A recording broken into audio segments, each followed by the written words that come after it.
They had quite a few nightclubs. The Colony Club was probably the most famous one, where they had some of the biggest burlesque shows. Strippers like Lily St. Cyr and Brenda Starr. It was right around in the area there where that Gardena Electric and that car wash is. Somewhere in that vicinity was the building. I remember the building being kind of an ugly brown, the kind of brown that you really wouldn't want to see on any building. And they had neon signs, round ones, one on each end of the building.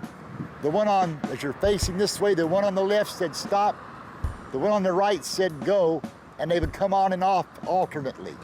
And the inside was plush, just like any burlesque club at the time, and maybe even now. Good seats and a nice stage and well-behaved people. It was a pretty famous place. Colony Club, sort of a burlesque place, I don't know. I think we were just newly married and didn't have enough money. I couldn't go to a place like that. Besides that, my wife wouldn't let me. I remember at like 12 years old, 11 years old, me and Billy Fields used to go to the back door and peek in on a hot summer night to see the Can-Can girls. I had many jobs when I was going to college. One of them was driving a cab.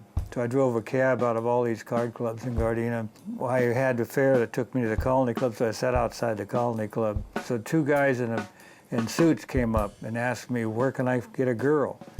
I said, I don't know where you can get a girl. I'm a cab driver. And I really didn't, because I was busy studying my books, and all I cared about was either study or a fare. That's all I was interested in. They kept inquiring. You know, you're a cab driver. You know where you... I said, no, I don't know where I can get a girl. So finally, after they took off, the other cab drivers came up and said, what do those guys want?